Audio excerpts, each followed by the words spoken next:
Google AdSense approval trick 2025 আজকে নতুন আরও একটি ওয়েবসাইটে অ্যাপ্রুভ হয়েছে। সেই ওয়েবসাইটটি আপনাদের সাথে শেয়ার করব।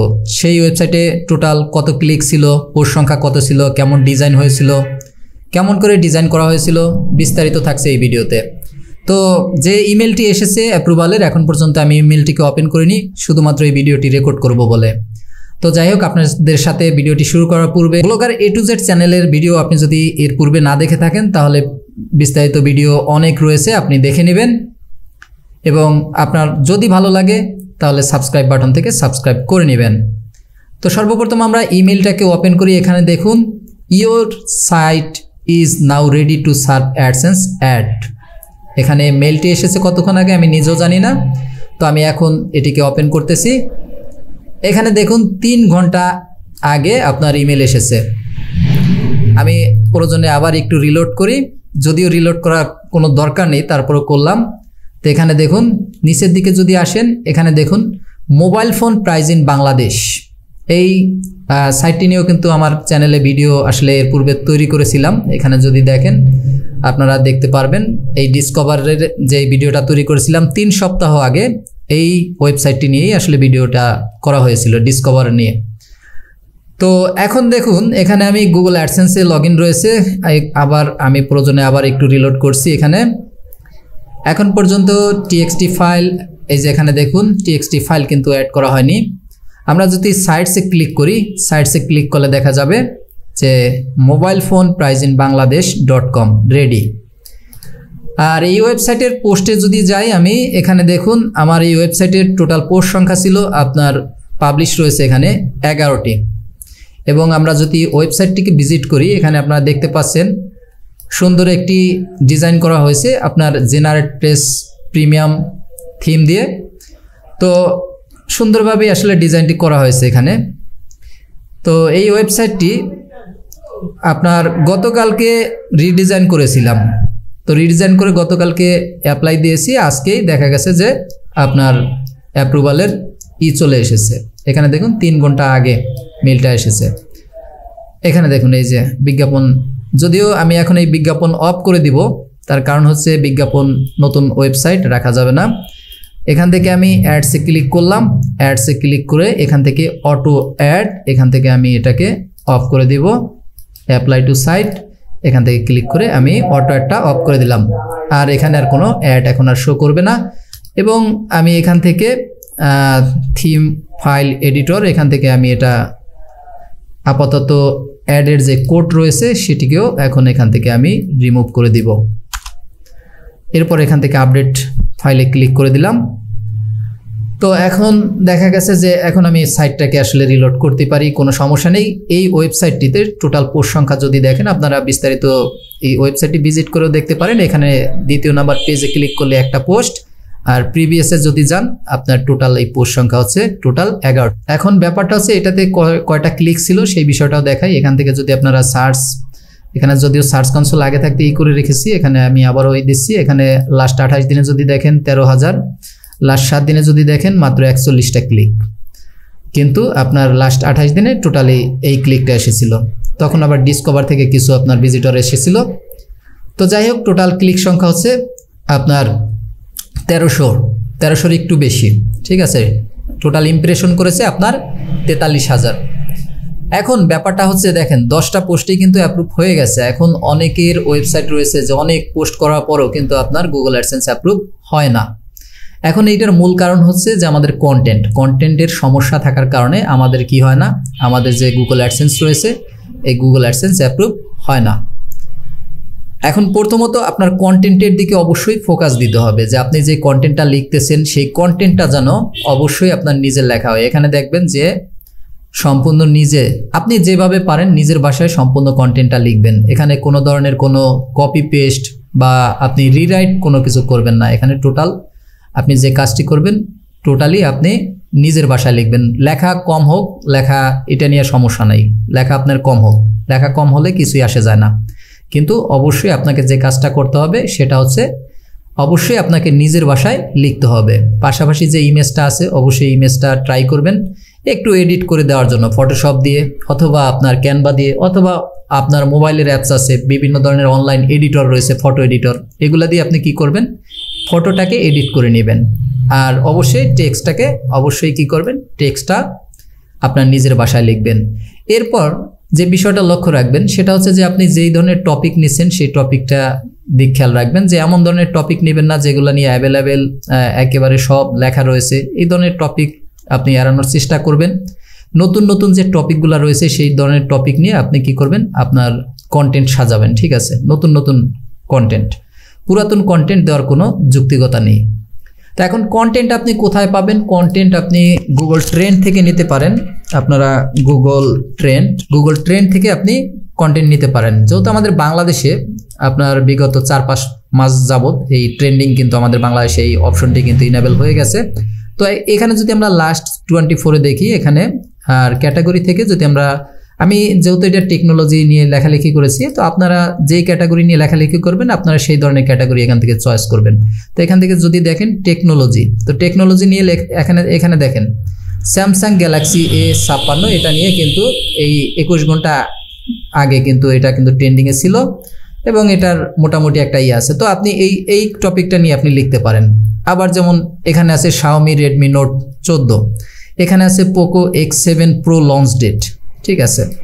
তো এরকম যে টপিকগুলো থাকে আপনি ট্রেন্ডিং থেকে, এই টপিকগুলো মূলত নতুন নতুন, যেমন এই যে নতুন একটা পোকো ফোন এসেছে, এটা কিন্তু নতুন একটা ফোন। তো এই জাতীয় কি করতে হবে, এই জাতীয় কন্টেন্ট আপনাকে নিতে হবে, নতুন নতুন টপিক। এছাড়াও আপনি চাইলে গুগল বানানে আমার একটু ভুল হয়ে গেছে, গুগল অ্যালার্টস, এখানে এসেও আপনি কিন্তু আপনার যে টপিক, মনে করুন আপনি মোবাইল নিয়ে লিখবেন, মোবাইল নিয়ে যখনই এখানে অপশনের বেশ কিছু অপশন আছে, তো অপশনগুলো চাইলে আপনি এখানে সোর্স অটোমেটিক দিতে পারেন, অথবা আপনি এখান থেকে নিউজ, ব্লগ, ওয়েব, আপনার যেটা লাগে আপনি সেই ক্যাটাগরি সিলেক্ট করে দিতে পারেন, অথবা আপনি অটোমেটিকও রাখতে পারেন। এরপর এখানে আপনি 1 সপ্তাহ বা 1 দিন আগের যেটা, এটা রাখতে পারেন। এখান থেকে আপনি রিজন চেঞ্জ করতে পারেন। ধরুন আপনি যদি চান যে শুধু ইউএস এর কন্টেন্টগুলাই আমার এখানে অ্যালার্টসে শো করবে, সেটা পারেন, অথবা আমাদের বাংলাদেশের ক্ষেত্রে আমরা বাংলাদেশ সিলেক্ট করে দিতে পারি, ঠিক আছে। তো এভাবে আপনি যখন একটা অ্যালার্টে এখানে আসবেন, এখানে দেখবেন, এটা আমরা হাইড করে দিই, হাইড করে দেখলে এখানে দেখবেন আপনি এই মোবাইল নিয়ে আপনি দেখবেন যে লেখালেখি আছে, আপনি দেখবেন নতুন নতুন কন্টেন্ট, আপনি এখানে অনেক নতুন নতুন কন্টেন্ট পেয়ে যাবেন এখান থেকে। এরপরে যেটা করতে পারেন, আপনি গুগল নিউজ থেকে গুগল নিউজ আপনি চলে যেতে পারেন। গুগল নিউজ থেকে আপনারা ধরুন, আমার যেহেতু এই ওয়েবসাইটটা মূলত টেকনোলজি রিলেটেড, তো এখান থেকে আপনারা চলে আসবেন টেকনোলজি। আপনি যদি টেকনোলজি নিয়ে কাজ করেন, এরপর এখান থেকে মোবাইল, এরপর এখানে দেখুন আপনি দেখবেন যে দৈনিক আপনার নিউজে আপনি দেখবেন যে টপিক থাকতেই আছে নতুন নতুন। এই যেমন একটা গেম আছে, যারা গেম নিয়ে কাজ করতে চান, এখানে দেখুন এই যে 5 new mobile games to try this week, এখানে দেখুন আর একটা মোবাইলের অ্যাপেলের একটা আছে, এখানে দেখুন অ্যাপেলের একটা অফারের একটা আছে। তো এই জাতীয় এখানে দেখুন অ্যাপেলের অনেক, তো এরকম অসংখ্য টপিক আপনি এখানে পেয়ে যাবেন। তো আপনি যদি ট্রেন্ডিং, অ্যালার্টস, তারপর আপনার এই নিউজ, এইগুলো ফলো করেন, এনাফ আপনার কন্টেন্টের জন্য। এখন কথা হচ্ছে যে আপনি যেই টপিকে আপনি কাজ করতে চান সেই টপিকে অবশ্যই আপনাকে কাজ করতে হবে, এটা হচ্ছে মূল বিষয়, ঠিক আছে। এই ব্যাপারটা অবশ্যই আপনি কি করবেন, মাথায় রাখবেন, এইভাবে নতুন নতুন টপিকগুলো খুঁজবেন। এছাড়াও আপনি চাইলে বিভিন্ন যে ফোরাম আছে বিভিন্ন, বা আপনার বিভিন্ন বড় বড় ওয়েবসাইট আছে, সেই ওয়েবসাইটে গিয়েও আপনি কিন্তু এই নতুন নতুন ফোন সম্পর্কে জানতে পারেন, যে কোনটা নতুন এসেছে, ওই বিষয়টা নিয়ে আপনি গুগলে সার্চ করেন, সার্চ করে যদি দেখেন এই টপিকটা নিয়ে আসলে কম লেখালেখি রয়েছে, ওই বিষয়টা নিয়ে আপনি লেখালেখি করেন। এই গেল লেখালেখির বিষয়। এরপরে আসেন ডিজাইনের ক্ষেত্রে। এইটা দেখেন একটা ডিজাইন, এখন এটা আপনি বলবেন যে এটা প্রিমিয়াম বাই, তাহলে আমি ফ্রি দিয়ে করলে হবে কিনা? অবশ্যই হবে, কোনো ধরনের কোনো সমস্যা নেই, কিন্তু ডিজাইনটা অবশ্যই একটা ম্যাটার করে বর্তমান সময়ে। তো এই ক্ষেত্রে আপনি অবশ্যই যেই থিম আপনি ইউজ করেন, তবে সাধারণত আপনার জেনারেট পেজটা বেটার, অবশ্যই লাইট ওয়েট থিম। তারপর আপনি অ্যাস্ট্রা ইউজ করতে পারেন, কিডান্স আছে, কিডান্স ইউজ করতে পারেন। তো এরকম যেগুলো লাইট ওয়েট থিম সেগুলো আপনি ব্যবহার করতে পারেন, যাতে আপনার ওয়েবসাইটের পারফরমেন্সটা ভালো থাকে। এবং পাশাপাশি ডিজাইনটা দেখুন, এখানে ডিজাইনটা কিন্তু খুব যে আপনার করা হয়েছে এরকম না, তবে আপনার সিম্পলের ভিতরে কিন্তু একটা প্রফেশনালভাবে, যদিও এখানে কোনো লোগো কিন্তু ব্যবহার করা হয়নি, এখানে শুধু একটা টেক্সট রয়েছে, যেহেতু এটা অনেক আসলে দীর্ঘ একটা কিওয়ার্ড নিয়ে আসলে এই ওয়েবসাইটটা, তো এই কারণে। আর এখানে যে নেভিগেশনগুলো দেবেন অবশ্যই নেভিগেশনগুলো আপনি খেয়াল রাখবেন যেন এখানে কোনো ধরনের নেভিগেশনে যেন ফাঁকা না থাকে। ধরেন এখানে আমি যদি আইফোনে ক্লিক করি, আইফোন নিয়ে কিন্তু আমি খুব বেশি লেখালেখি করিনি, মাত্র একটা পোস্ট দিয়েছি, কিন্তু কোনো ক্যাটাগরি ফাঁকা রাখবেন না। আপনি দেখবেন যে এখানে যদি আমি রেডমি নিয়ে এখানে ক্লিক করি, রেডমিতেও একটা পোস্ট। শাওমি নিয়ে যদি দেখেন, শাওমিতে দেখা গেছে যে 2টা পোস্ট আছে। ভিভোতে যদি ক্লিক করেন, ভিভোতেও মেবি 2টাই আছে। স্যামসাংয়ে মেবি এখানেও 2টা, রিয়েলমিতে আছে আপনার হলো 3টা।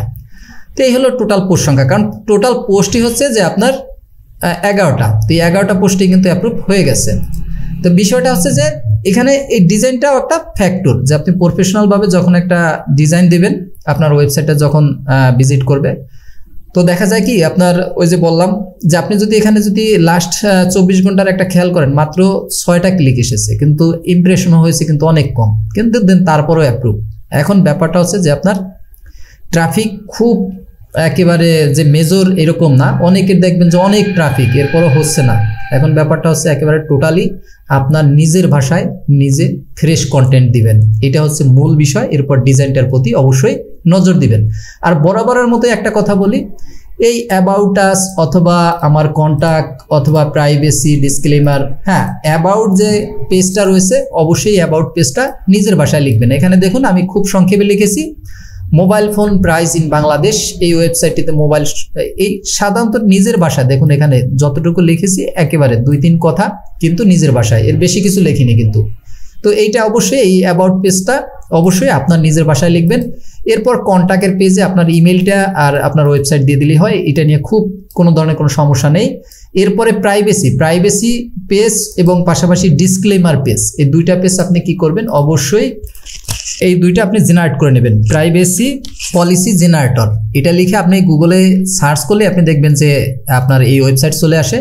এখান থেকে ওয়েবসাইটে ক্লিক করবেন, এরপর কন্টিনিউতে ক্লিক করবেন। কন্টিনিউতে ক্লিক করার পর আপনার সাইডের লিঙ্ক দেবেন, এখানে নাম দিবেন, এরপর এখানে ইন্ডিভিজুয়াল দিবেন, এখানে কান্ট্রি দিবেন, এরপর নেক্সট দিবেন। এরপর এখান থেকে আপনি অবশ্যই এই পেজটাকে জেনারেট করে নেবেন। তো জেনারেট করে নিলেই হয়, এটা নিয়ে আহামরি কিছু নেই, এটা সবারই একই রকম থাকে, এটা নিয়ে কোনো ধরনের সমস্যা নেই। অ্যাডসেন্স অ্যাপ্রুভালের ক্ষেত্রে কখনোই সমস্যা হয়নি আজও পর্যন্ত। তো এইটা গেল এই।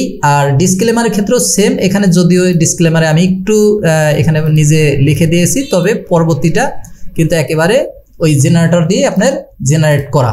তো আপনি এইটাও আপনি লিখবেন যে ডিসক্লেমার, আপনি এই গুগলে গিয়ে এইভাবে টাইপ করলে হবে যে ডিসক্লেমার জেনারেটর, এটি লিখে সার্চ করলে আপনি যে এই যে পেজটা চলে আসবে এই ওয়েবসাইটে চলে যাবেন।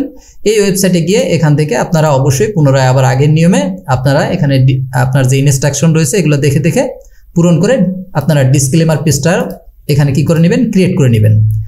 তো এই পেজ নিয়ে কখনো কোনোদিন কোনো সমস্যা হয়নি। মূল যে ফোকাস অবশ্যই আপনার কন্টেন্ট, এটাই বড় বিষয়। আর একটা ব্যাপার হচ্ছে আপনার ডিজাইন, অবশ্যই যেন কোনো ধরনের নেভিগেশন প্রবলেম না থাকে এবং সাইটটা দেখতে যাতে একটা প্রফেশনাল মনে হয়। আশা করি পুরো বিষয়টা বুঝতে পেরেছেন। তো ভালো থাকবেন সবাই, সুস্থ থাকবেন। পাশাপাশি আপনি যদি ব্লগার A to Z চ্যানেলের ভিডিও ভালো লাগে, চ্যানেলটিকে সাবস্ক্রাইব করে রাখতে পারেন।